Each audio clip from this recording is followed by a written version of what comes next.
이번 총선에서 정의당이 유권자의 외면을 받은 이유는 무엇일까?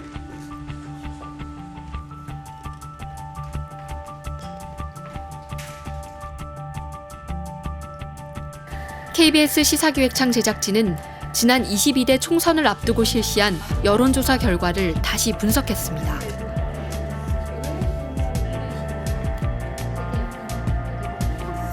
내일 비례정당 투표를 한다면 어느 정당에 표를 주겠냐는 질문에 대해 정의당 지지자들의 21%가 모르겠다고 답했습니다. 정의당을 찍겠다고 답한 사람도 절반에 불과했습니다. 반면 민주당, 국민의힘, 조국혁신당 지지자들은 각각 13%, 14%, 3.6%만이 잘 모르겠다고 응답했고, 특히 조국혁신당 지지자들은 90% 이상이 조국혁신당을 찍겠다고 답해 확고한 지지를 보였습니다. 정의당을 지지한다고 스스로 규정하고도 끝까지 고민하고, 심지어 절반 넘게 다른 정당을 찍겠다고 답한 이유는 무엇일까?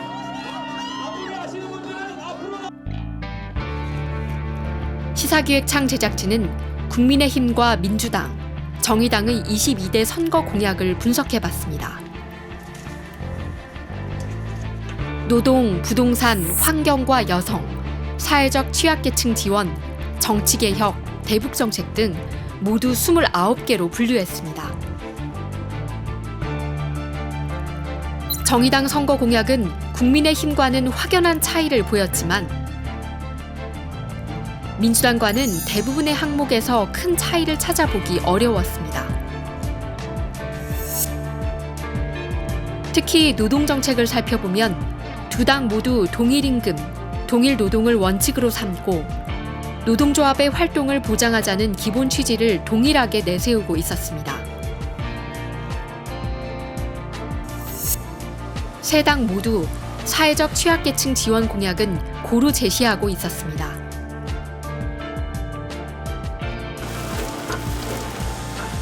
정의당만의 공약이 보이지 않는 상황에서 유권자들은 어떤 선택을 할 수 있었을까? 사회적 약자들이 평등한 존재라는 것을 인식하게끔 하는 이러한 것들이 굉장히 중요한 진보 정당의 과제라고 생각을 하거든요. 목표이고요. 그걸 못했다라고 저는 솔직히 생각합니다. 그러다 보면은 기성 정당들, 즉 기존 정당이라고 얘기할 수 있는 거대 정당인 민주당과 국민의힘 그리고 정의당 간에 정책적인 또는 가치적인 측면에서의 선별성이라는 것이 명확하게 드러나지 않게 돼요. 민주당을 지지하던 진영의 사람들이 민주당에 만족하지 못할 때 택할 수 있는 보완제 정도로 생각하면서 이제 정의당을 지지했다면 다시 보여야 되는 정의당 모습은 나는 정의당이기 때문에 정의당을 지지한다는 고유한 지지층을 확보하는 작업부터 다시 좀 차근차근 해나갈 필요가 있지 않느냐. 거대 양당의 이중대라는 비판, 차별화하기 어려운 선거 공약, 페미니즘 정당이라는 시선. 이 속에서 정의당은 길을 잃은 것입니다.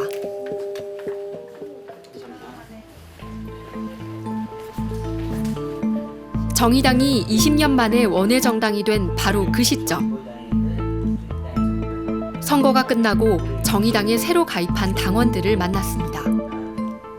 많은 다수 국민들에게는 외면을 받은 정당에 가입하신 이유가 뭘까 정말 궁금한데요. 왜 그러셨는지 이쪽부터 한번 얘기를 좀 들어보죠. 정의당에서 이번에 노동과 기후와 여성이라는 세 가지 키워드로 계속 운동을 펼쳐왔는데 뭔가 여성 운동이라고 한다면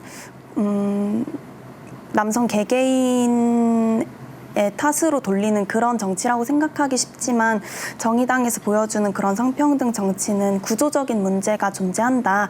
이런 구조를 같이 바꿔보자. 이런 정치로 저는 받아들여서 조금 더 제가 결이 맞는 성평등 운동을 할 수 있겠다라고 생각했던 것 같습니다. 네. 제가 생각을 하기에는 거대 양당은 노동자들의 목소리를 진정으로 들어주지는 않는다는 생각을 했습니다. 도구로 여길 뿐이지.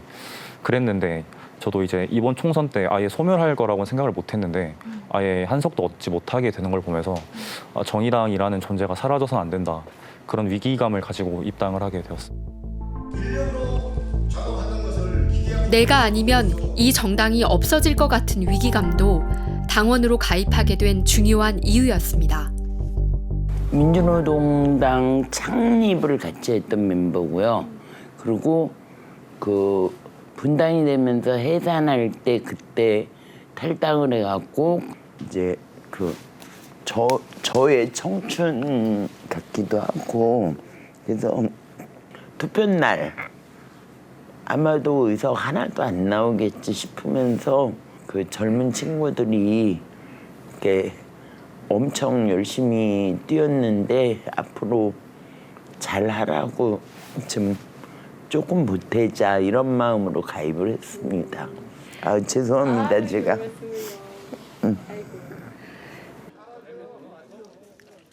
그리고 기존 양당 정치에 대한 깊은 회의까지. 주류 민주당이라는 커다란 민주진보 진영의 주류가 허락하는 한도 내에서만 진행할 수 있는 정책은 어떻게든 한도가 있을 것이다. 비록 양극단으로 찢어진 이 우리나라 현실 정치 상태에서 아무리 양쪽에 다수가 모여 있다 하더라도 결국 그들이 품을 수 없는 소수가 있을 텐데.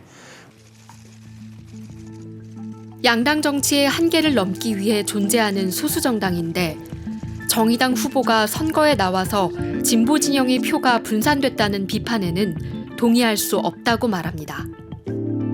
민주당의 길과 진보당 수많은 진보 정당들의 길과 민주당의 길과 보수당의 길은 또 다르다고 생각을 하고 우리나라는 기본적으로 대선에 나왔으면 대선을 완주할 자유가 있는 국가라고 생각을 합니다. 거기서 넌 왜 보수 정권의 탄생이 일조했어라고 얘기한다면 그것은 보수 정권을 찍은 수많은 시민들과 국민들을 모독하는 것이라고 생각을 하고요.